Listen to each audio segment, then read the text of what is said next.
Welcome to the UPSC things. आज economy में topic है मॉनेटरी पॉलिसी। ठीक है, दो टाइप की पॉलिसी होती है इकोनॉमी में। एक होती है मॉनेटरी पॉलिसी और एक होती है फिस्कल पॉलिसी।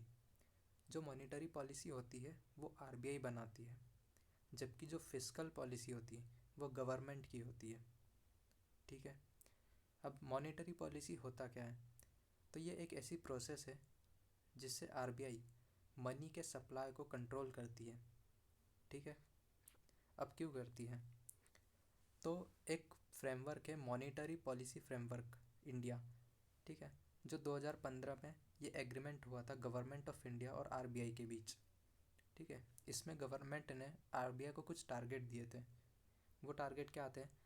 तो ये थे कि आरबीआई का ऑब्जेक्टिव होगा प्राइस स्टेबिलिटी मेंटेन करना, यानी कि कह सकते हैं कि इन्फ्लेशन को मेंटेन करना, साथ ही ग्रोथ के ऑब्जेक्टिव को भी ध्यान में रखना। ठीक है, यानी कि ये इन्फ्लेशन को कंट्रोल करना, लेकिन इससे कहीं ना कहीं हर्डल ग्रोथ पे ना आए। ये जो फ्रेमवर्क है इसको पूरी तरह ऑपरेट आरबीआई करती है। इसमें जो टारगेट है वो 4% का है और +2- का बैंड है। इसका मतलब है कि मिनिमम 2% पे जा सकता है और मैक्सिमम 6% पे। ठीक है, आखिर ये टारगेट डिसाइड कौन करता है? तो ये टारगेट जो है वो गवर्नमेंट डिसाइड करती है और ये टारगेट 5 सालों के लिए होता है। अभी 2021 से 26 के लिए जो नया टारगेट है वो भी सेम है, यानी कि 4% विथ +2 एंड -2 बैंड। ठीक है, नेक्स्ट है कि ये इन्फ्लेशन कैलकुलेट कहाँ से होता है, यानी कि ये जो हमने देखा अभी 4%, ये किस चीज़ का 4%? तो असल में एक इंडेक्स होती है कंज्यूमर प्राइस इंडेक्स। ठीक है, अब ये अलग अलग होती है। एक होती है सीपीआई अर्बन, एक होती है रूरल और एक होती है कंबाइंड। तो ये जो है ये मिनिस्ट्री ऑफ स्टैटिक्स निकालती है। ठीक है, जो एनएसओ के अंदर आता है। तो ये इस जो इंडेक्स है इसके माध्यम से ये इन्फ्लेशन कंट्रोल किया जाता है। यानी जो ये टारगेट है ये किससे लिंक है? तो सीपीआई से लिंक है। ठीक है, सीपीआई एकदम बेस्ट इंडिकेटर है जो कि एकदम कंज्यूमर लेवल पे गुड्स के प्राइजेस को बताता है। अब देखते हैं ये इन्फ्लेशन होता क्या है। यानी इन्फ्लेशन का अगर बेसिक मैकेनिज़्म समझ गए तो कहीं ना कहीं यूपीएससी प्रीलिम्स के जो कॉमन क्वेश्चंस होते हैं वो इसी मैकेनिज़्म पे बेस्ड होते हैं। सपोज करें सारा खेल मनी सप्लाई का होता है। मनी सप्लाई क्या होता है?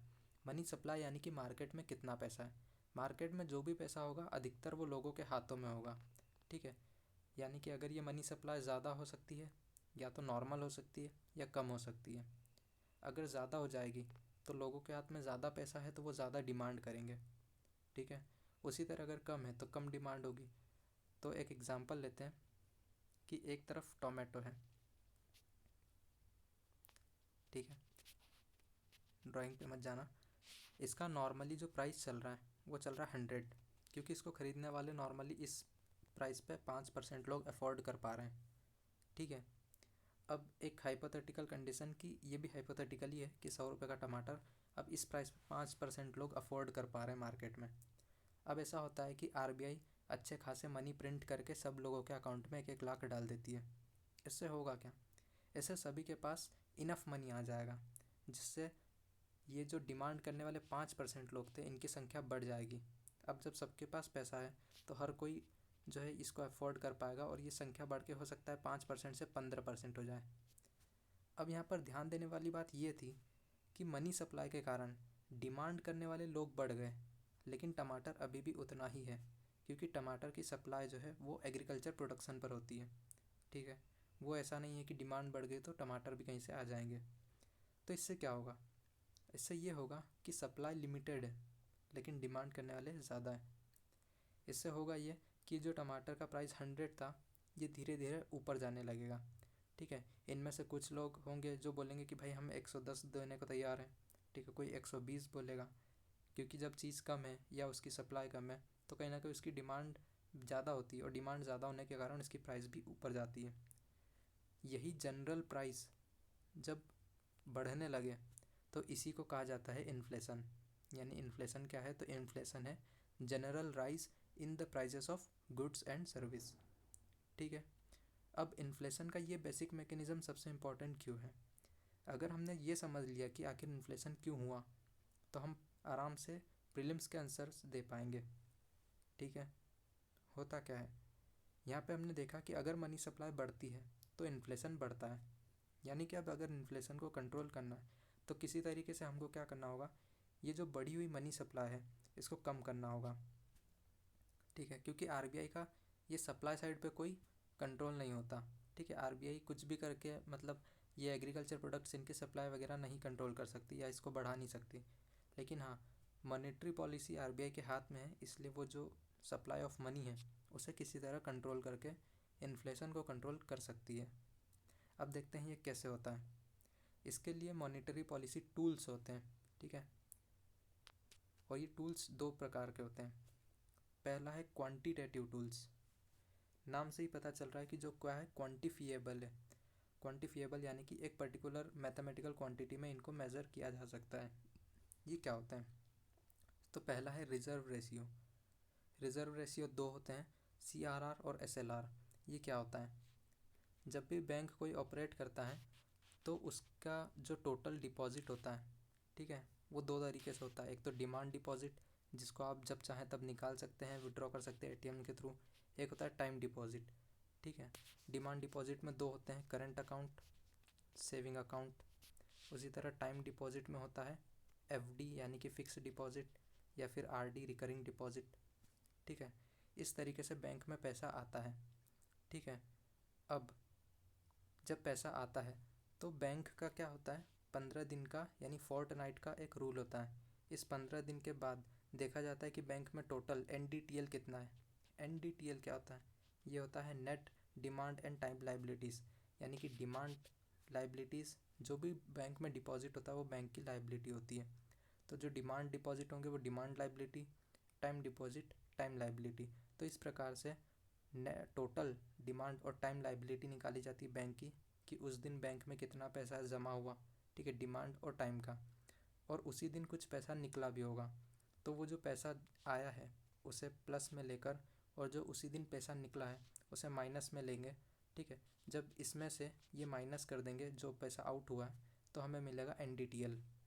ठीक है, सपोज़ एग्जांपल के थ्रू यह है बैंक, ये सुबह से खुली। ठीक है, इसके पास दिन भर में 100 रुपये डिपॉजिट में आए।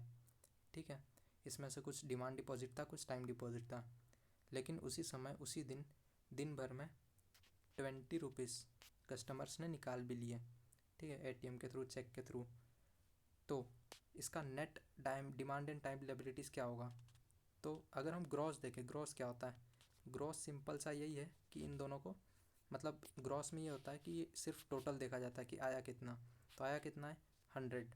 लेकिन नेट क्या होता है, नेट ये होता है कि इफ़ेक्टिवली कितना आया है, तो उसमें ये देखा जाएगा कि भाई कुछ माइनस भी हुआ है क्या, जैसे 20 माइनस हुआ, तो जो नेट डिमांड और टाइम लाइबिलिटीज़ यानी टोटल नेट डिमांड और टाइम लाइबिलिटी कितनी आई 80 रुपये, तो इसका कुछ परसेंट जो है वो बैंक अपने पास रखता है या फिर आरबीआई के पास रखता है। तो इस तरीके से दो रेशियो बनते हैं। मान लीजिए कि जो बैंक का एनडीटीएल है वो 100 है। ठीक है, तो उसका कुछ फिक्स्ड परसेंट जो कि आरबीआई डिसाइड करती, वो बैंक को आरबीआई के पास रखना पड़ता है। इसको कहते हैं सीआरआर। मान लीजिए बैंक ने डिसाइड किया कि जो सीआरआर है वो 4% है। इसका मतलब ये होगा कि बैंक के पास ये जो एनडीटीएल 100 रुपये आया है, इसमें से 4 रुपये बैंक को आरबीआई के पास जमा करने होंगे। ठीक है, सीआरआर जो होता है ये नॉन प्रॉफिटेबल होता है, यानी इस पर कोई प्रॉफिट नहीं होता, ना आरबीआई इस पर कोई इंटरेस्ट देती है। दूसरा होता है एसएलआर। एसएलआर ऑलमोस्ट अभी आई थिंक 20% के समथिंग चल रहा है। तो ये रेशियोस एग्ज़ाम से पहले जो लेटेस्ट होते हैं हर 2 महीने में चेंज होते हैं, तो इन्हें देख के जाना। एसएलआर भी एक रेशियो होता है जो आरबीआई डिसाइड करती, जो भी वो परसेंट डिसाइड करेगी। फॉर एग्जांपल कि 18%, तो इसका 18% यानी कि एनडीटीएल का 18% 18 रुपये बैंक को अपने पास रखना होगा। ठीक है, वॉल्ट कैश में, वॉल्ट कैश। ठीक है, यानी कि 4 रुपये आरबीआई के पास रखेंगे। ठीक है, जो कि होगा सीआरआर, और जो पैसा अपने खुद के पास रखेंगे वो होगा एसएलआर। ठीक है, ये पैसे क्यों रखवाए जाते हैं, ये पैसे इसलिए रखवाए जाते हैं ताकि अगर एकदम से बैंक में कस्टमर अपना पैसा वापस मांगने आए तो बैंक के पास कुछ रिजर्व मनी हो। ठीक है। तो ये दोनों को रिज़र्व रेशियो इसीलिए कहते हैं क्योंकि ये एक स्पेसिफिक रिज़र्व है जो बैंक को अपने पास रखना पड़ता है ताकि जो बैंक है वो आने वाले कस्टमर्स को उनका पेमेंट कर सके। ठीक है। तो ये दोनों चीज़ें होती हैं जो एक तरीके से इन्फ्लेशन को कंट्रोल करती है। अब कैसे वो देखते हैं। मान लीजिए CRR जो चल रहा था वो था 4%। बैंक जो रहती है उसका जो NDTL होता है, जब वो अपने पास से CRR यानी 4 रुपये, SLR यानी 18 रुपये सब रख देती है तो उसके पास जो भी बचता है, यानी कि कितना बचा इसमें से 78 बचा। अब इस 78 को वो लोन में घुमाती है। ठीक है, क्योंकि बैंक को अपना खर्चा भी तो निकालना है। तो वो कैसे निकलेगा, बैंक जब अपना CRR SLR रख देगी तो बचा हुआ जो भी NDTL है उसको वो लोन में घुमाएगी। अब ये 78 लोन में घुमाएगी तो क्या होगा, ये कहीं ना कहीं लोगों के हाथ में जाएगा, यानी कहीं ना कहीं यही मनी सप्लाई का हिस्सा होगा। ठीक है। अब देखिए, मान लीजिए इन्फ्लेशन चल रहा है तो मुझे क्या करना है। हमने पहले सीखा था कि हमें मनी सप्लाई को किसी तरह कम करना है। मनी सप्लाई कम कब होगा, जब ये लोन का जो अमाउंट है 78 ये और कम हो जाए। ये और कम कैसे होगा, ये और कम तभी होगा जब मैं CRR को बढ़ा दूँ या फिर SLR को बढ़ा दूँ। तो देखते हैं कैसे। मान लीजिए मैं CRR को बढ़ा के 6% कर देता हूँ तो अब मुझे CRR कितना रखना है, 6 रुपये। ठीक है। उसी तरह SLR जो था उसको बढ़ा के मैंने कर दिया 18 से 20%। ठीक है, इसको भी बढ़ा दिया 20%। तो इधर SLR कितना रखना पड़ेगा, 20 रुपये। टोटल 26 रुपये तो मैंने रख दिए। तो कितने बचे, 74। ठीक है, पहले मनी सप्लाई 78 आ रही थी, जब मैंने CRR और SLR दोनों को जब बढ़ा दिया तो अब मनी सप्लाई कितनी आ रही, 74। यानी कि मैंने क्या किया, मनी सप्लाई को कम किया। जैसे ही मनी सप्लाई कम होगी इन्फ्लेशन क्या होगा, कंट्रोल में आ जाएगा। तो यह है पहली चीज़, CRR SLR जिनको रिजर्व रेशियो बोलते हैं। ठीक है, यह हो गया पहला क्वांटिटेटिव टूल। दूसरा है ओपन मार्केट ऑपरेशन। ये क्या होता है, ऑपरेशन असल में इसमें क्या होता है, जो RBI होती है वो या तो गवर्नमेंट सिक्योरिटीज़ यानी GSEC इनको या तो बाय करेगी यानी खरीदेगी या फिर सेल करेगी। ठीक है। अब ये दो तरीके से काम होता है, बाय या सेल, और ये कंडीशन के अकॉर्डिंग होता है। पहले देखते हैं कि इनका इफेक्ट क्या पड़ेगा। मान लीजिए अगर उसे बाय करना है, यानी कि RBI ने गवर्नमेंट सिक्योरिटी बाय की, मार्केट से जब बाय की तो उसके बदले में उसने क्या दिया, यानी मार्केट से उसने सिक्योरिटीज़ खरीदी और उनको पैसा दिया। ठीक है, यानी बाय करने से क्या हुआ, मनी मार्केट में या मनी सप्लाई जो है वो इंक्रीज़ हो गया। ठीक है, कैसे हुआ कि RBI का जो गवर्नर था, ठीक है, उसने जो भी बोला कि हम ओपन मार्केट ऑपरेशन कर रहे हैं और इसमें हम लोग बाय करेंगे। बाय से क्या होगा, मार्केट से इन्होंने गवर्नमेंट सिक्योरिटीज़ खरीदी तो उसके बदले इनको पेमेंट करना हुआ, तो इन्होंने पेमेंट की और जैसे ही पेमेंट की तो रुपी बढ़ गया, यानी कि मनी सप्लाई बढ़ गई। ठीक है, इसका उल्टा अगर ये लोग सेल करते हैं तो क्या होगा, मान लीजिए कि इन्होंने GSEC सेल किया। ठीक है, तो जब GSEC सेल किया तो लोगों ने जो ख़रीदा तो उसके बदले पैसा दिया होगा, यानी कि जो मार्केट में लोगों के हाथ में पैसा था वो पैसा कहाँ जा चुका है, अब RBI की जेब में। ठीक है, क्योंकि लोगों ने RBI से ख़रीदा, क्योंकि RBI अब बेच रही है GSEC। ठीक है, तो इससे क्या होगा, इससे रुपीस कम हो जाएगा मार्केट में। ठीक है, यानी मनी सप्लाई क्या हो जाएगी, कम। अब सीधी सी बात है, अगर इन्फ्लेशन है तो इन्फ्लेशन कैसे रुकेगा, मनी सप्लाई कम करके। तो जब भी इन्फ्लेशन हो जाता है तो उसको कंट्रोल करने का जो दूसरा टूल है वो है कि GSEC को सेल करना।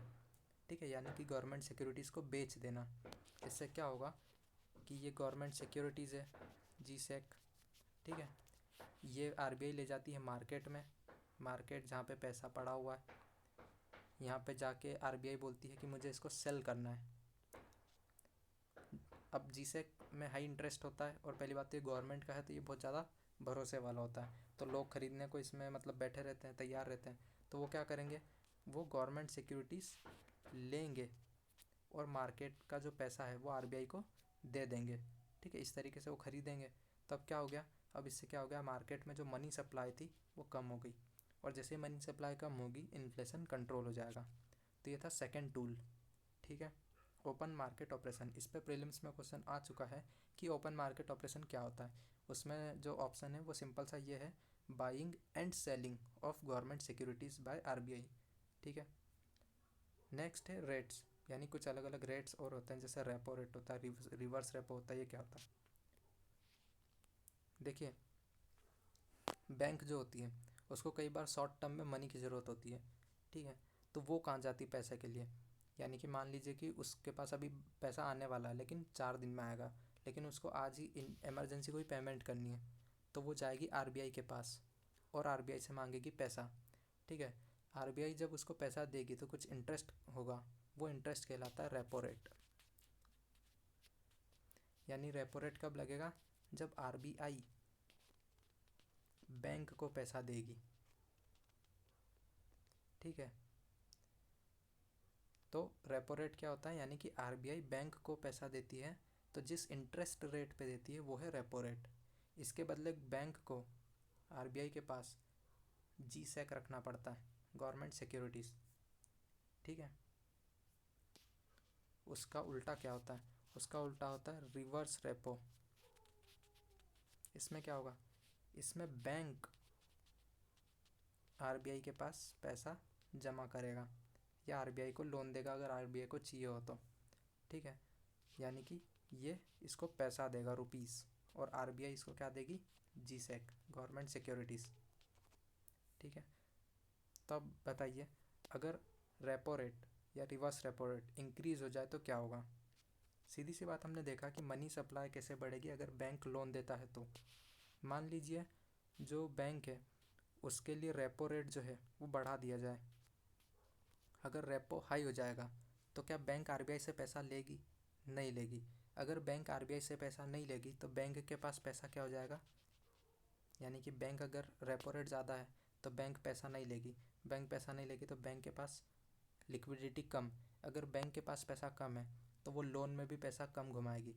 अगर लोन में पैसा कम घुमाएगी तो मार्केट में भी पैसा कम होगा, और ये कम होगा तो इन्फ्लेशन कंट्रोल हो जाएगा। ठीक है। उसी तरह अगर मैं रिवर्स रेपो रेट यानी इसको बढ़ा दूँ, इसको बढ़ाने से क्या होगा?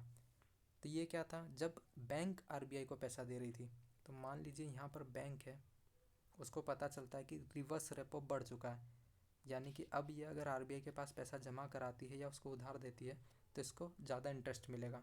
तो बैंक क्या करेगी? वो लोन में ना पड़ते हुए, लोन के चक्करों में ना पड़ते हुए अपना एक्स्ट्रा मनी कहाँ दे देगी? आरबीआई को दे देगी।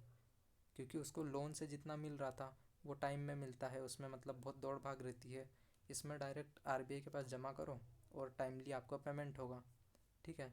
तो जब रेपो रेट या रिवर्स रेपो रेट दोनों बढ़ाएंगे तो क्या हो रहा है? मार्केट में लिक्विडिटी कम हो रही है। ठीक है।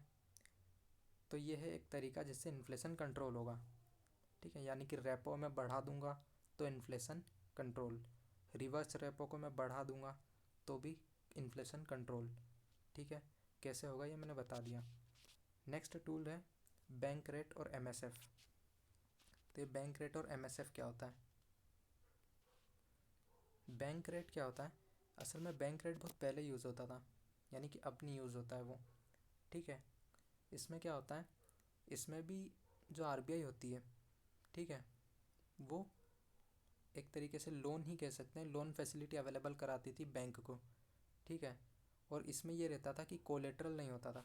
जैसे हमने अभी देखा कि रेपो रेट, यहाँ पे आरबीआई बैंक को पैसा देती है, लेकिन बैंक भी बदले में जी सिक्योरिटीज़ रखता है।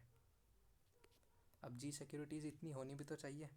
अगर नहीं हुई तो, जब नहीं होगी तो बैंक रेट काम आएगा। ठीक है। इस बैंक रेट को क्या होता है? यानी कि ये आरबीआई है, ये बैंक को पैसा देगी। ठीक है। और जो इंटरेस्ट चार्ज करेगी वो होगा बैंक रेट, जो कि रेपो से ज़्यादा होता है। ठीक है। और इसके बदले बैंक को कोई भी जीसेक वगैरह या कोलेटरल नहीं रखना है। ठीक है।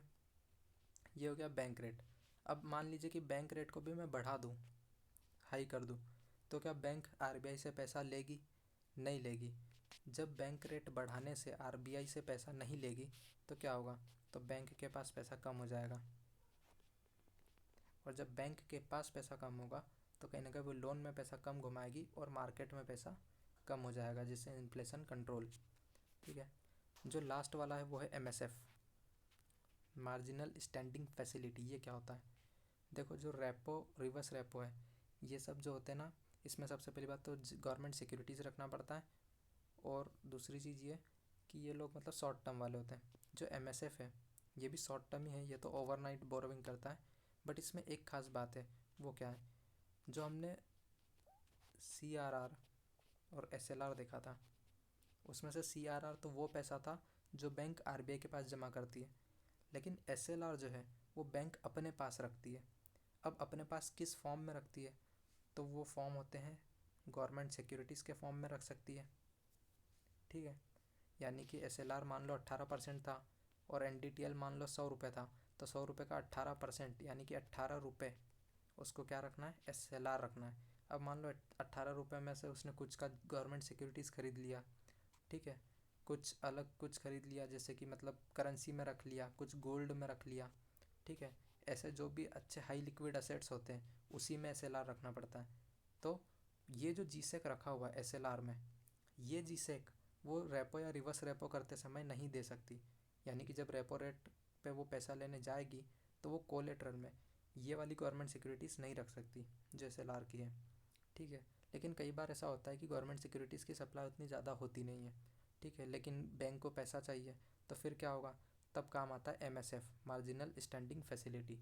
MSF में क्या होता है कि जो SLR वाली सिक्योरिटीज़ है, ठीक है, उसका आई थिंक 0.75% बैंक जो है वो कोलेटरल रख सकती है। यानी कि यहाँ पे MSF में भी यही होगा, RBI से बैंक पैसा ले रही है।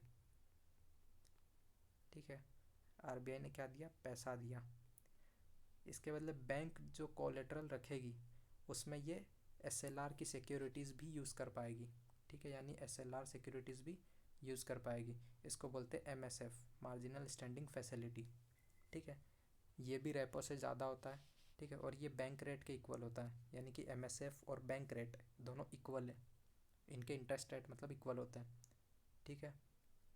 तो ये MSF अगर मैं बढ़ा दूंगा तो वही बात है, MSF फिर से बढ़ा दिया तो क्या होगा? फिर से बैंक बोलेगी कि ठीक है, मेरे को नहीं RBI से पैसे लेना है। जब वो RBI से पैसे नहीं लेगी तो वही कहानी रिपीट हो जाएगी कि इसके पास पैसे कम, लोन में पैसे कम, मार्केट में पैसे कम, और इन्फ्लेशन कंट्रोल। इस तरीके से ये सारे इंस्ट्रूमेंट जो रहते हैं, इन इंस्ट्रूमेंट से ये कंट्रोल में आती है क्या? इन्फ्लेशन। ठीक है। अब सीधी सी बात है, जब भी प्रीलिम्स में क्वेश्चन आता है तो वो एक कंडीशन बेस्ड आता है। जैसे कि कंडीशन कुछ भी हो सकती है कि मान लो अमेरिका ने इंटरेस्ट रेट बढ़ा दिए, तो बताइए RBI का क्या एक्शन होगा? ठीक है। उन एक्शन में यही सारी चीज़ें लिखी रहती कि CRR कम होगा, ज़्यादा होगा, क्या होगा। तो उसका पता कैसे चलेगा? उसमें हमारे को आखिरी जो निर्णय है वो कब आएगा? जब हम उस सिचुएशन को समझेंगे। हमें सिर्फ इतना देखना है कि अमेरिका के या क्वेश्चन पेपर में जो भी कंडीशन है उससे मनी सप्लाई पे क्या इफ़ेक्ट हो रहा है। ठीक है। मनी सप्लाई अगर बढ़ रही है तो हमें पता चल जाएगा कि इन्फ्लेशन है, और अगर इन्फ्लेशन है तो उससे कैसे लड़ना है वो हमने देख लिया। ठीक है। उसी तरीके से अगर उस अमेरिका के एक्शन से मनी सप्लाई घट रहा है तो ये घटना भी अच्छी बात नहीं होती। क्यों? क्योंकि इससे जो होता है वो डिफ्लेशन होता है, यानी कि चीज़ों के दाम बहुत ज़्यादा कम हो जाते हैं, डिमांड बहुत कम हो जाती, जिससे ग्रोथ नहीं हो पाती। तो ये भी अच्छी बात नहीं, तो इसको कंट्रोल करना है। तो इसको कंट्रोल कैसे करेंगे? जो हमने इन्फ्लेशन में किया ठीक उसका उल्टा करने से डिफ्लेशन से लड़ते हैं। ठीक है। यानी कि UPSC के प्रीलिम्स में कई बार ऐसे क्वेश्चन आए हैं, ठीक है, जिसमें ऐसी कंडीशन दी जाती है कि अमेरिकन गवर्नमेंट ने अपने जो बॉन्ड है उसके जो इंटरेस्ट रेट है वो बढ़ा दिए। अब इससे होता क्या, एक क्वेश्चन में करके ही बताता हूँ। मान लीजिए कि यहाँ पे जो इंटरेस्ट रेट है वो बढ़ चुके हैं। ठीक है। कहाँ पे? अमेरिका में। अब अमेरिका एक स्टेबल गवर्नमेंट है, तो हमारे यहाँ जितने लोगों ने FDI करी थी वो लोग तुरंत यहाँ से पैसा उठा के कहाँ भागेंगे? अमेरिका। ठीक है। क्योंकि वहाँ पे अभी इंटरेस्ट रेट लो है, इसीलिए लोग इंडिया आके इन्वेस्ट करते हैं। लेकिन अगर वहाँ पे इंटरेस्ट रेट बढ़ रहा है तो लोग इंडिया छोड़ के वापस अमेरिका जाएंगे। तो मान लीजिए जितने ये FDI, FPI, ये सारे लोग आए थे, ये अपना पैसा उठा के वापसी इंडिया से कहाँ भागेंगे, यूएस भागेंगे। लेकिन ये इंडिया में डॉलर लेके आए थे, ठीक है, यानी कि ये इंडिया में क्या लेके आए थे, डॉलर। तो ये जब वापसी जाएंगे तो ये भी डॉलर की डिमांड करेंगे। अब सोचिए अगर इंडिया के मार्केट में इनके भागने से डॉलर की डिमांड बढ़ेगी, है ना, डॉलर की अगर डिमांड बढ़ेगी तो क्या होगा, डॉलर की प्राइस बढ़ेगी। डॉलर की प्राइस बढ़ना मतलब डॉलर अप्रिसिएट होगा। अप्रिसिएशन कैसे होता है कि अभी 70 रुपये का $1 मान लीजिए मिल रहा था, ठीक है, 70 रुपीज़ में $1 मिल रहा था। तो अगर डॉलर अप्रिसिएट होगा क्योंकि उसकी मांग बढ़ रही, तो 80 रुपये का $1 हो जाएगा, 80 रुपये का $1 हो जाएगा। इससे क्या हो रहा है, इससे इन्फ्लेशन पे तो इफ़ेक्ट पड़ेगा ही पड़ेगा, लेकिन कहीं ना कहीं हमारे जो मनी है उसकी वैल्यू जो है वो घट रही है, ठीक है, यानी कि हमारा मनी डेप्रिसिएट हो रहा है। तो इसको डेप्रिसिएशन से बचाना भी ज़रूरी है, ठीक है, क्योंकि मनी की वैल्यू गिरना भी कहीं ना कहीं इन्फ्लेशन को दिखाता है। कैसे, एक 100 रुपीज़ की नोट है और यहाँ पे एक फ़ोन है, ठीक है, टॉय फ़ोन है। ये फ़ोन 100 रुपये का आ रहा है, ठीक है, लेकिन 1 साल बाद इन्फ्लेशन बढ़ गया और इसकी कीमत हो गई 120। क्या ये नोट जो पहले इस फ़ोन को ख़रीद पा रही थी, क्या वो अब ख़रीद पाएगी, नहीं। जबकि ये नोट तो वैसी की वैसी है, इसकी वैल्यू वही है 100 रुपये, लेकिन फिर भी अब ये वही चीज़ नहीं खरीद पा रही। क्यों नहीं खरीद पा रही, इन्फ्लेशन के कारण, ठीक है, यानी कि इसकी वैल्यू जो है वो घट चुकी है। तो उसी तरीके से जब करेंसी डेप्रिसिएट होती है तो ये अच्छी बात नहीं होती। तो उस डेप्रिसिएशन को बचाने के लिए क्या करना होगा, अगर डॉलर की सप्लाई बढ़ रही थी जिसके कारण हमारा जो रुपया था वो घट रहा था, तो आरबीआई क्या कर सकती है, आरबीआई कुछ नहीं करेगी, इस रुपये को घटने से बचाने के लिए इसकी या तो सप्लाई कम कर दे। और इसकी सप्लाई कम कैसे होगी, यानी कि मनी सप्लाई की बात हो रही है, वो कम कैसे होगी तो वो हमने देख लिया, ठीक है, सीआरआर, एसएलआर, रेपो वगैरह। तो ये थे सारे क्वांटिटेटिव। कुछ क्वालिटेटिव टूल भी होते हैं जो आरबीआई अपनी मॉनेटरी पॉलिसी के लिए यूज़ करती है, जैसे कि मार्जिन या फिर लोन टू वैल्यू रेशियो। ये क्या होता है, मान लीजिए बैंक जो है जब भी लोन देता है तो वो कुछ गिरवी रखवाता है, ठीक है, मान लीजिए गोल्ड लोन की बात है।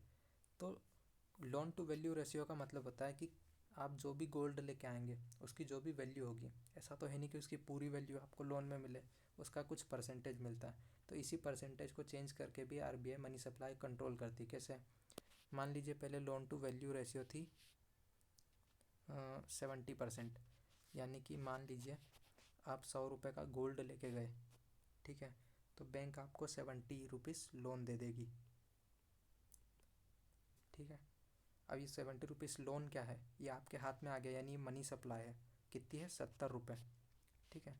अब मान लीजिए आरबीआई देख रही कि यार इन्फ्लेशन बहुत बढ़ रहा है, यानी कि मनी सप्लाई कम करना पड़ेगा, यानी ये 70 है, इस वैल्यू को कम करना पड़ेगा। कैसे करेगी, सिंपल सा आरबीआई बोलेगी कि ये 70% नहीं, लोन टू वैल्यू रेशियो अब होगा 50%, ठीक है, यानी कि वो क्या करेगी, लोन टू वैल्यू रेशियो को कम करवा देगी। इससे क्या होगा, अब आप 100 रुपये का गोल्ड लेके जाएंगे तो आपको 50 रुपये का लोन मिलेगा। इससे क्या हुआ, इससे मनी सप्लाई कम हो गई और इन्फ्लेशन कंट्रोल हो गया। ये था पहला। दूसरा है कंज्यूमर क्रेडिट कंट्रोल या फिर डाउन पेमेंट। आप एक कार लेने गए, कार की कीमत है 1 लाख, ठीक है, लेकिन उसकी डाउन पेमेंट है 10%। 10% ये है, यानी कि आपको अभी हाथ के साथ में इसका 10% देना पड़ेगा। इसका 10% कितना होगा, 10,000, ठीक है, जो कि आप अभी आराम से दे सकते हैं, ठीक है, और ये चीज़ ले जा सकते हैं। लेकिन दिक्कत यही है कि ये चीज़ क्या है, ये भी कहीं ना कहीं डिमांड है एक तरीके से, ठीक है, जो चीज़ों की बढ़ रही है। यानी कि अगर मान लो ये 10% है तो हर किसी के पास 10,000 तो अपने जेब में होंगे ही, अगर वो कार खरीदने की सोच रहा है तो इससे कारों की डिमांड अच्छी खासी रहेगी, ठीक है। लेकिन मान लीजिए कारों का प्राइस बढ़ रहा है, ठीक है, इन्फ्लेशन हो रहा उस एरिया में, ऑटोमोबाइल सेक्टर में, तो बैंक क्या करेगी, ये जो रेशियो है इसको बढ़ा देगी कि भैया अगर आपको अब कार लेनी है तो आपको फाइनेंस जो बैंक करेगी उसके लिए आपको डाउन पेमेंट 20% होना, यानी 1 लाख की अगर कार है तो आपके पास हाथ के साथ 20,000 तो होना ही। अब क्या होगा, अब कुछ लोग कार लेने का जो आइडिया है वो पोस्टपोन कर देंगे, क्योंकि मैक्सिमम ज़्यादा लोगों के पास 20,000 नहीं होंगे, तो क्या होगा, कार की डिमांड कम होगी और यहाँ पे कार की प्राइस कंट्रोल हो जाएगी। तो इस तरीके से ऑटोमोबाइल सेक्टर में ये चीज़ यूज़ होती है, ठीक है। वैसे ये डाउन पेमेंट जो है ये सिर्फ कार में नहीं होती, हर इलेक्ट्रॉनिक गैजेट और मैक्सिमम चीज़ों में होती है, ठीक है। तो जैसे ही ये वैल्यू को कम ज़्यादा किया जाएगा इन्फ्लेशन कंट्रोल हो जाएगा, ठीक। नेक्स्ट है रेशनिंग। रेशनिंग क्या होता है? असल में बैंक्स के लिए एस एल आर बोल रहा हूँ, एक कोटा होता है। उस कोटा का नाम, एक मिनट, उसका नाम है PSL, प्रायोरिटी सेक्टर लैंडिंग। ये क्या होता है? मान लीजिए बैंक टोटल 100 रुपये का लोन बांटती है, तो उसको कुछ परसेंट, यानी कि अभी आई थिंक 40% चल रहा है, 40 रुपये ये PSL सेक्टर को देने होंगे।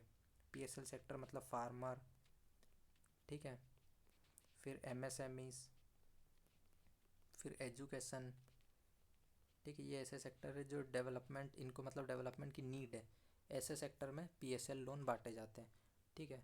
तो PSL में ऐसे लोन जाएंगे, तो इससे क्या होगा, इससे जो नॉर्मल लोन जा रहे हैं उनकी वैल्यू कम हो जाएगी, ठीक है। तो जब इनकी वैल्यू कम हो जाएगी, तो क्योंकि यही है जो डिमांड मतलब रेस कर रहे हैं, ठीक है, तो जब ये वैल्यू कम हो जाएगी तो इन्फ्लेशन कंट्रोल हो जाएगा, ठीक है। नेक्स्ट वाला है मॉरल सुएसन, यानी कि RBI मॉरली बैंक्स को कह सकती है कि जो मनी सप्लाई है उसको कंट्रोल करें, अपना जो रेट है, अपना इंटरेस्ट रेट उसको कम ज़्यादा करें, ठीक है।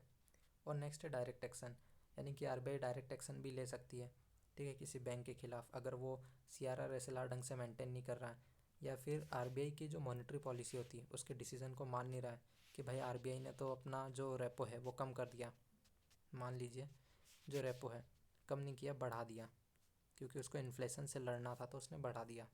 अब क्या हुआ, मान लीजिए जो बैंक थी उसने अभी भी अपना जो लोन का इंटरेस्ट रेट है वो वैसा ही रखा कॉमन, ठीक है, ना बढ़ाया ना घटाया, लोन अभी भी उतना ही बांट रहा है वो। तो इससे क्या हुआ, इससे कहीं ना कहीं RBI की पॉलिसी इफ़ेक्टिव नहीं रही, ठीक है। तो ऐसी चीज़ों के अगेंस्ट RBI एक्शन ले सकता है, इससे वो कंट्रोल कर सकता है, ठीक है। तो अब अगर प्रीलिम्स में कोई भी क्वेश्चन आता है तो सबसे पहले ये देखना है कि इंडिया में मनी सप्लाई बढ़ रही है या घट रही है। अगर मनी सप्लाई बढ़ेगी तो सीधी सी बात है इन्फ्लेशन होगा, या फिर इन्फ्लेशन जैसी कंडीशन होगी, और उससे हम कैसे लड़ेंगे, तो उससे हम लड़ेंगे इन चीज़ों को बढ़ाकर, मतलब कि CRR SLR repo, reverse repo, MSF, ये सारे रेट्स को बढ़ा देना है, ठीक है। ये एकदम सिंपल और बेसिक एक्सप्लेनेशन है, यानी कि अगर आपको दिखे कि मनी सप्लाई बढ़ रहा है, मतलब क्वेश्चन हर हमेशा एक कंडीशन से होता है, तो उस कंडीशन के हिसाब से अगर मनी सप्लाई बढ़ रहा है तो इन्फ्लेशन बढ़ रहा है, अगर इन्फ्लेशन बढ़े तो ये सारे रेट्स बढ़ा देना है, ठीक है, जिससे क्या होगा, इन्फ्लेशन कंट्रोल आ जाएगा। अगर इसका उल्टा हो रहा है, उल्टा बोले तो उसने कुछ ऐसी कंडीशन पेपर में लिखी है क्वेश्चन में जिससे मनी सप्लाई कम हो रहा है, ठीक है, और डिफ्लेशन जैसी कंडीशन हो रही है, मतलब कोई डिमांड नहीं कर रहा, कुछ नहीं हो रहा, तो इन सब रेशियोज को घटा देना है। जब आप CRR SLR घटा दोगे तो बैंक के पास लोन में ज़्यादा पैसा आ जाएगा, ज़्यादा पैसा आएगा तो मनी सप्लाई बढ़ेगी, मनी सप्लाई बढ़ेगी तो जो प्राइजेस बहुत डाउन हो रहे थे वो कहीं ना कहीं उठने लगेंगे जब लोग लोन लेके डिमांड बढ़ाएंगे, ठीक है। उसी तरीके से ये भाई उन रेपो रेट और रिवर्स रेपो रेट इनको भी अगर कम कर देंगे तो इनका मतलब क्या होता है कि कहीं ना कहीं जो RBI है वो बैंकों को सस्ता लोन देगी, सस्ता देगी तो बैंक भी इधर लोन सस्ता देगी, जिससे ज़्यादा लोग लोन लेंगे और मनी सप्लाई बढ़ेगी। इस तरीके से इन्फ्लेशन और डिफ्लेशन से लड़ा जाता है, और यही था पूरा मॉनेटरी पॉलिसी, ठीक है। Thank you all.